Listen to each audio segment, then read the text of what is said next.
Welcome, Musk Players. I'm Mark Santamartino, and this is your weekly dose of all things gaming, film, entertainment, frankly, anything we want to talk about. Sitting to my left are the two men who've managed to extricate themselves from the world of 1899 Midwest America to be here this afternoon. Ryan Mason and Julian Price, how are you, gents? Very good. Very good. Beautiful. There's plenty to talk about this week. What are we going to be kicking off with? Or not kicking off with, I should say. What are we going to be delving into a little bit later in the show, Well, Jules? something you're probably the most keen out of all of us. Woo! Super Smash Brothers. Woo! We've seen some new characters, but some of them aren't quite hitting the mark, and some of them are really strange and probably shouldn't be there. Yeah, we'll get into that later. Maso, what else? Well, we're going to talk about Red Dead Yeah. at some stage during this. Well, we just got to update. episode. We're going to update the people as to where we are. That's right, but we're going to be looking at a few sort of random encounters that people have discovered on the net and a few of that sort of nuances of the game. Yeah, well, it's such a huge game that, I mean, because it's only been out for a couple of weeks, there are still bits and pieces that people have never Never seen, found. yeah, never found. You know, there's probably stuff in there that people are never going to find, but little bits and pieces are coming out, which is always fun to see, given how easy it is to share now on social media. If you've seen anything funny in Red Dead Redemption 2 that you want to share with us, make sure you add us on Twitter, MustPlayAU, or send it through to us on Facebook or to our website. First, let's kick off with the news of the week. And Jules, being our resident Star Wars fan, this one probably hits a little bit harder to home for you than for me and Maso. But apparently, the long-rumoured Boba Fett standalone movie is 100% dead. That's it. Kathleen Kennedy has apparently told reporters that often rumoured movie is not being worked on anymore, and that they're going to be solely focusing on the Mandalorian TV series, which we've discussed. Which is fair enough. Yeah. I mean, it would have been great to see a Boba Fett film, but I'm not going to shed any tears. I'm probably more sad about Kenobi not looking likely. Yeah. You wanted an Obi-Wan. But I'm glad that we're So getting does some Ewan sort of... Well, Ewan McGregor needs another paycheck. I think it's been a while since... Although I did love him in Christopher Robin. He can play, the foil to Winnie the Pooh very, very well. Don't know how he'd go back in a Jedi robe and with a lightsaber, though. But, Jules, happy with this? I mean, because it really... well, I'm not happy, but I'm not sad. I saw it coming, so... The red flag that it raises for me is more that Disney is borderline admitting that they have fumbled Star Wars I know, it's a bit... since It's a bit receiving like it. that, isn't it? Yeah. Like, I mean, first... Solo. Yeah, Force Awakens was great. Episode 8, I really enjoyed, but I know it has a lot of people divided, and I reckon it's probably shaken up some people within Disney's four walls as well. The first standalone movie was not very well received, Rogue One. I think that split a lot of people too. And then Han Solo was straight up the middle, 3 stars. Making still a lot of money, but they're not really pushing the envelope or doing, I suppose, But I just what fans don't wanted. think they're listening to the fans. I think they are listening to But the what fans, fan and that's the was biggest problem. screaming, let's make a Han Solo movie? Please, show us a Han Solo Yeah, but movie. it is a- No fans were saying that. But it's a beloved character that was always going to hit the mark. And if they had done something a bit more interesting with that standalone movie, you probably would have loved it. I would have loved a Darth Vader movie. That would have Yes. been sick. Yep. Damn it. And now we're not going to be getting it because apparently they're rethinking. You blew it. They're rethinking how they're going to structure what they do in the film space for Star Wars movies after Episode 9 comes out in December next year. So we'll have to wait and see what Clean they do slate, with that. supposedly, so. Speaking of Disney, one franchise they have never put a foot wrong with is Toy Story 4. And after the third movie pretty much made everyone cry that I know. I don't know if you guys... Most emotional film I've ever seen. I didn't cry. Yeah, pretty sure everybody shed a tear at the end there.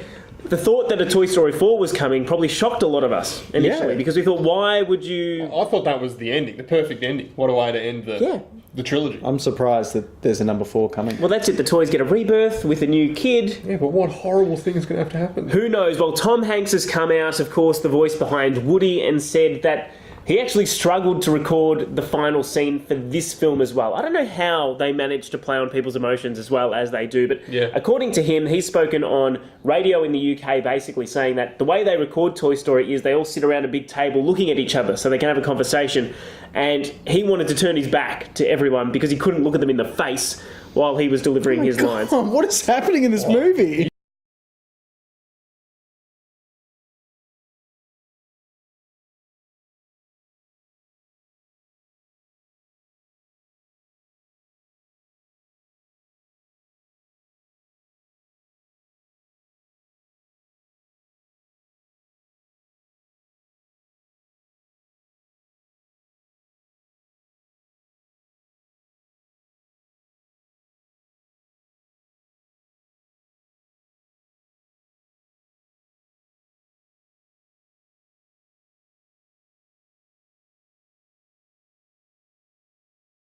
Actually, Tim Allen, he came out earlier in the year and said he couldn't get through the last scene himself. So clearly this one's going to hit close to home for every man and woman child out there. Those characters probably mean more to those two blokes than anything else like Tom Hanks has ever done. Yep. Because Tom Hanks has done a lot. Well, one, every kid would know his voice, but none of the kids would ever know what he looks like. Maybe.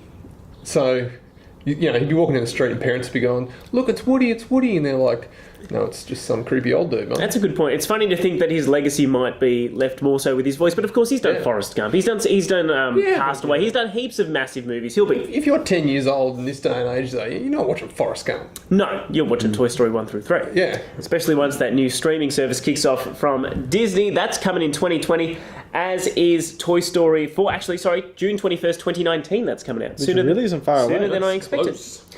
Out of the realm of film into the realm of gaming, Blizzard Entertainment has had BlizzCon this week, where we get all the juicy details on everything they're working on behind the scenes. Jules, you probably have a bit more of an affiliation with Blizzard than I do. In fact, I think both of you probably do. I played the Diablo games. Yep. And they did announce a new Diablo game, but to some fans' disappointment, it's a mobile game. Diablo Immortal. I'm not that fussed. Well, it's been a long time since Diablo 3. It doesn't feel like it because they've been re-releasing it. Yeah. So I guess it doesn't feel like it, but you're right, it really has been a while. And also, there was even a bigger gap between Diablo 2 and Diablo 3. Yeah. There's a huge gap there. Yeah. With not much given, on it. Well, basically, they've decided that, like most gaming companies, mobile is the way to go if they want to make the big bucks, because everyone already has one in their pocket. They announced Diablo Immortal, and the reaction in the theatre was not great. They actually booed. Yeah, and then online it seems like that has continued. I was curious, I see a lot of mechanics that we've kind of been begging for in Diablo 3 in this. Is there any plans to make this playable on PC, or is this strictly mobile forever? Are there any? The current plan is to be on mobile, both Android and iOS. We don't have any plans at the moment to do PC. I wouldn't say it's aesthetically pleasing to play on a mobile. You look at all the games that are successful; they're very cartoony on mobiles. Yeah. Candy Crush, even Jetpack Joyride, Angry Birds, all of those games, Pokemon Go—they're all cartoony, pick up and play nice and easy. Whereas Diablo 3, don't get me wrong, I love slaying some demons, but I don't know if that's going to capture the wide audience on mobile. It is essentially point and click. It is, yeah. So You it just could get your work. tablet screen. There's not a whole lot, but Well, we'll see. Do we have a release date on that? Do we have any idea when that's coming, or is it just in development at this point? they haven't given us it said next year. Yeah, next year, I think okay. it just said 2019. Yeah. Other news wrap-up from BlizzCon is that Asher is going to be a new Overwatch character. If you're still playing Overwatch, that great character-driven first-person shooter game. I'm personally not, but I actually really, really did enjoy Overwatch when it first came out. Warcraft 3 is being remade, or reforged as they term it, so we're going to see a brand new envisioning of that game. But I think the thing that most World of Warcraft fans are excited for is that the classic game is getting new servers summer next year, which will be our winter. Which is I'm excited for, because I missed World of Warcraft when it came out. I think I was at uni. And just missed it. So I'm looking forward to going back and playing the original. You're going to play World of it? Warcraft. Oh yeah, I'm going to go give it a go. Knowing the investment that World of Warcraft is. I don't think I'll invest that much in it, but I want to go back and see. Yeah, because I just missed the whole time that was out. Is it like exactly the same as it was, or is it updated graphics? Or I have no idea. Anyway, I think so they just turned the vanilla game is the game without all the expansions. Without all the DLC that they piled on. Okay. Not a big Warcraft fan. If you are, let us know what you think in the comments below. While we're sort of on the Blizzard train, even though this is Activision Blizzard, but Destiny 2 is free on PC. We know they did that with PlayStation 4 recently. I think it's only for another couple of days. Okay, and you mentioned something really interesting about dollars made in the third quarter of this year, Maso. I'm off the top of my head. Okay. I read an article about the top games, the top money-earning games for the last quarter. Grand Theft Auto would have been number one. No, the number one was Destiny 2. Which I find astounding. So do I, but I think this is why, because it was free on the PlayStation Store before Forsaken came in, and now it's free on Battle.net. So I think people are getting the base game and then they're forking out for the downloadable content. It's also got microtransactions in it as well. But it beat out Spider-Man, beat out GTA 5, beat out God of War.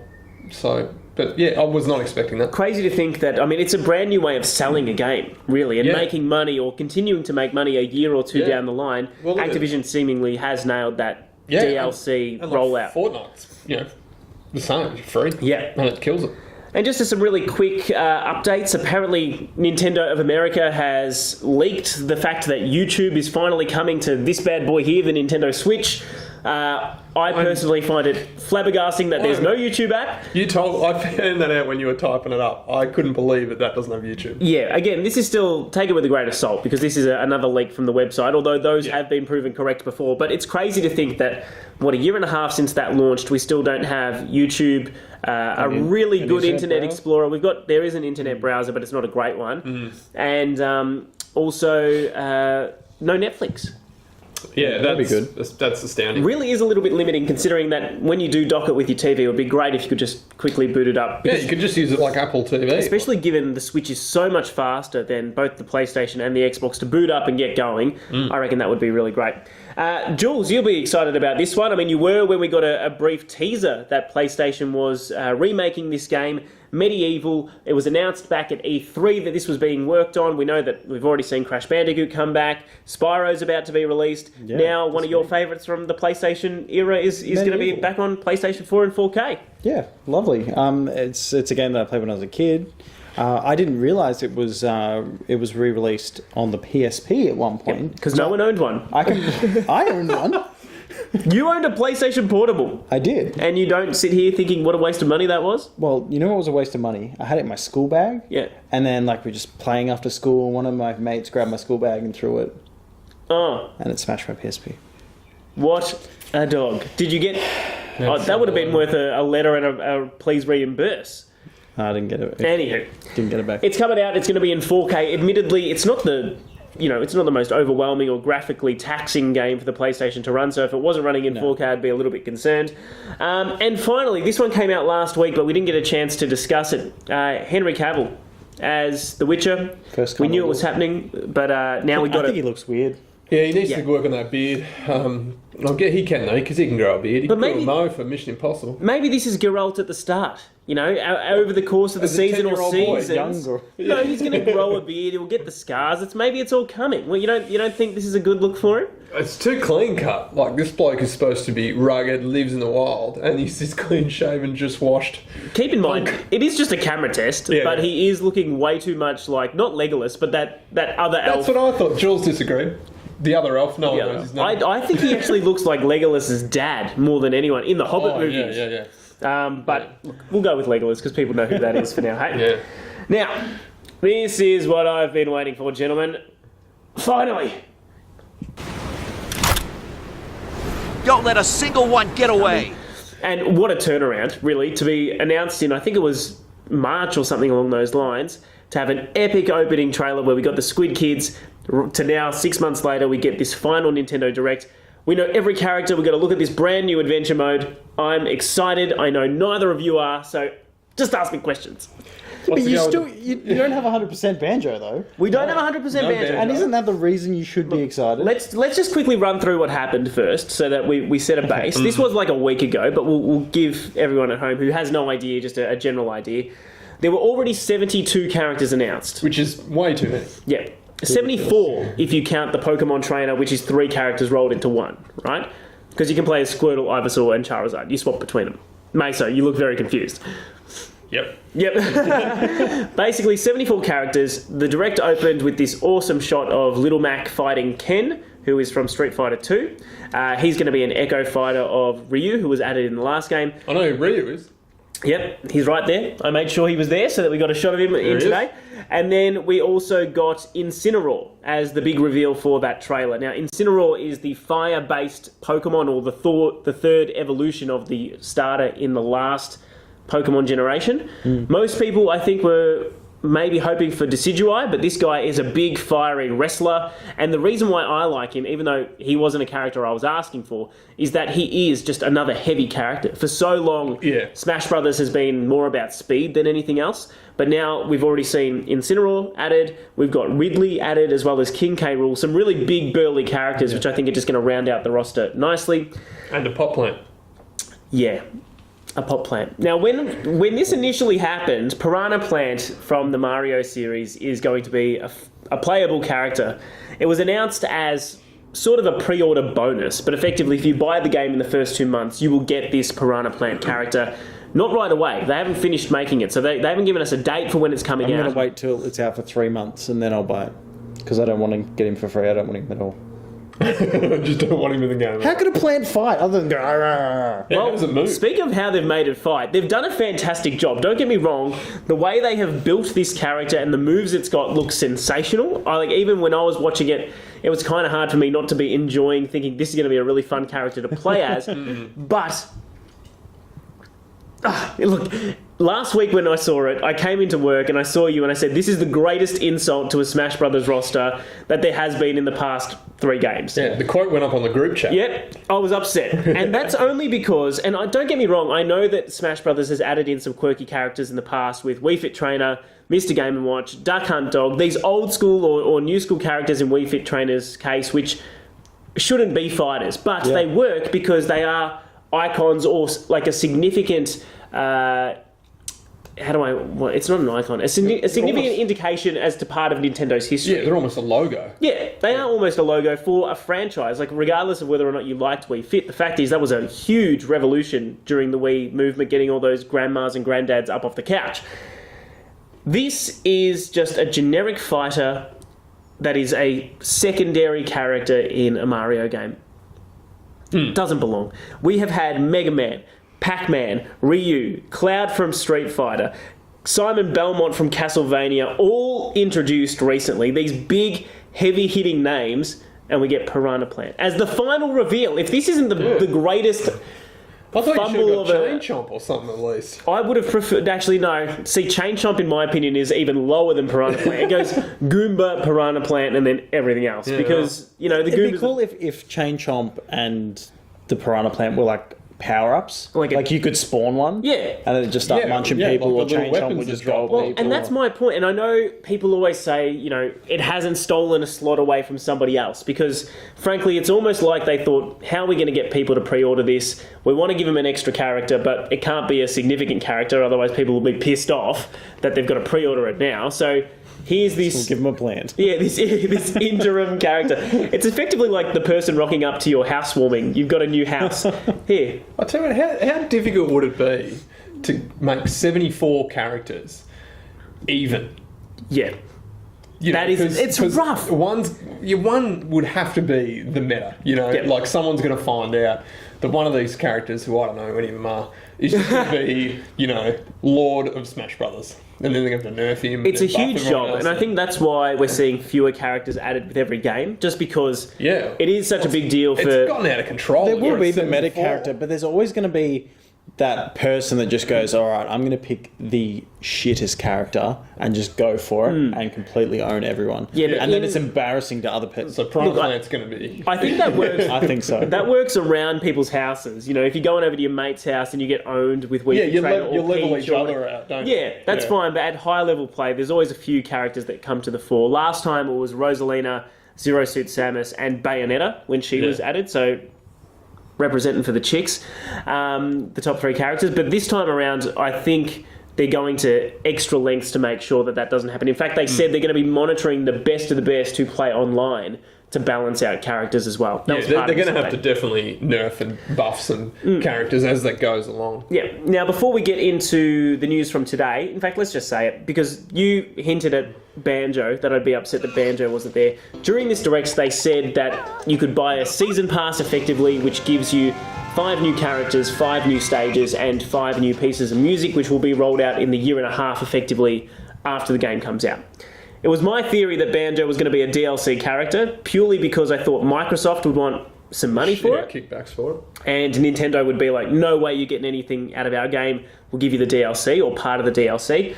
And the interesting quote that came from Masahiro Sakurai, the game's director, today was that the DLC characters are already locked in, and that this time the selection was made entirely by Nintendo.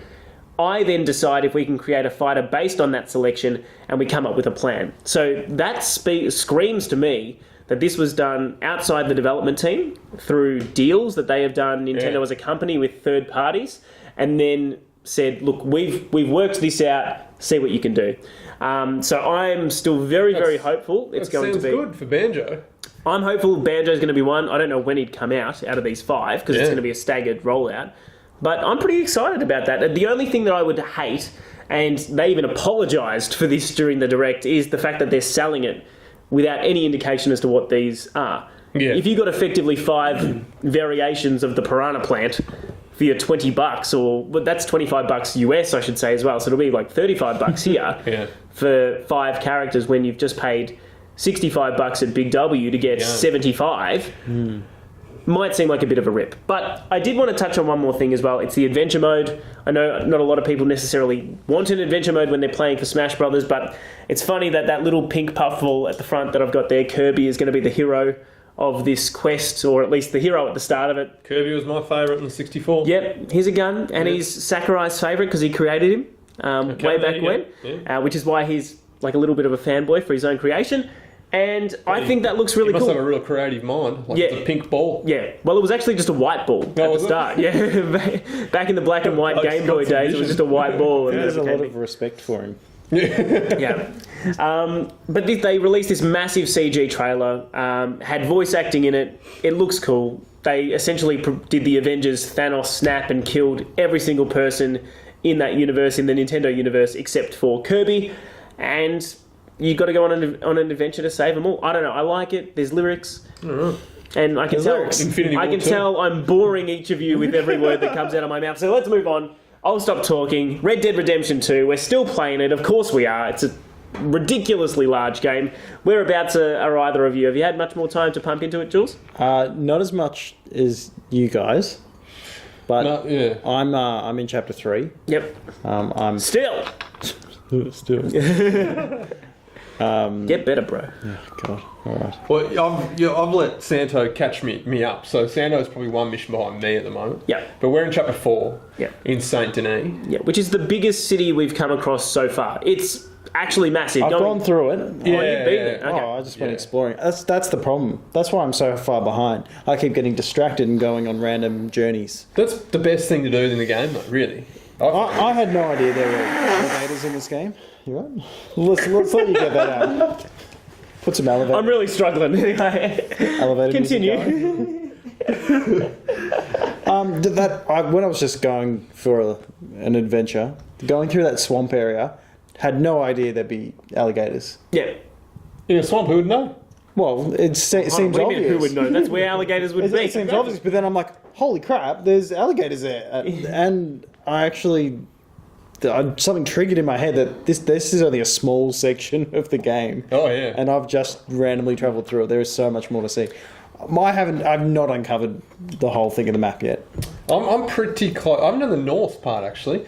But I went into Blackwater just because I thought, I wonder what really happens. Well, they always talk about it. Where you wanted dead or alive. Yeah, don't go in there. Yeah. It was mad. It really escalated. Well, that's good. So I'm glad that I'm not close to that yet. I assume that's going to be I don't think I'm close to it either, but I just wandered over there and had a look. Did you have to go there to do one mission there early on? Early on. Yeah. But look, the reason I brought it up is because, we're not super far in the game, and in fact, I wouldn't expect most people that work full-time to be super far in the game given how big it is, but because of its sheer size, there's so much that's coming out that we're seeing online pop up on Twitter or otherwise of just people uncovering the little tidbits that are scattered throughout the world, which are truly fascinating, whether it be was it ghost trains? What have you seen, Maso? I saw a tweet of this someone riding along next to a train, but it was a ghost train. It was see-through, it was a full-on ghost train, and it had a weird whistle, and it was flying along the tracks. I've not seen that far out. For the life of me, I couldn't find the tweet when I was here before. So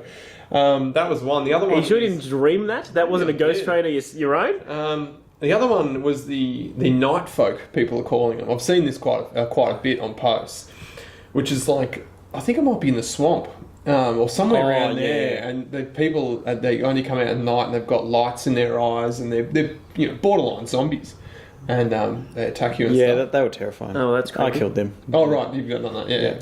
I mean, speaking of terrifying things, you found something that was really bizarre. Scary, and I'm surprised you guys haven't come across it. You know, looking at the screenshot you've got up here, I've ridden under that bridge. Oh, yeah. I know what you're talking about, but I did not see that. So the screenshot's terrible, but you can see there's a body hanging from the bridge, strung up by its arms, missing half its body. There's a leg on the ground somewhere, and it just says, "Look on my works." Yeah, that's sort of scrawled on the rocks next to or underneath this bridge, which is borderline serial killer calling card stuff. And it is. So there is a whole serial killer side quest. Is there? Oh right, there we go. And there's a few different serial killer locations to discover, and I haven't done that because I'm terrified. Yeah. But I'll look into it. Have you guys started doing? There's a series of chain gang missions. You find these guys that have run off from a chain gang, like prisoners in prison outfits, and you can choose to help them out and stuff. And it's sort of like that.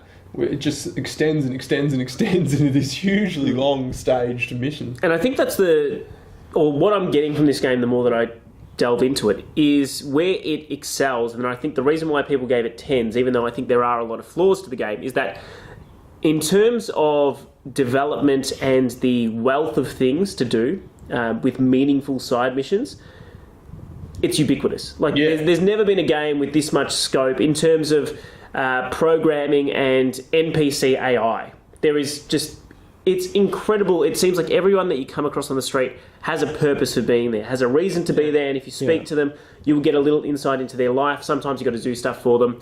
And even within the camp itself, it's incredible to see John, particularly from the first Red Dead game, his character development with his son and the mother of his child, who he has a bit of a rocky relationship with in this game, given that we know that he left the gang to have a quiet life in the initial Red Dead Redemption. So, also, you guys have both come across someone who's been bitten by a snake.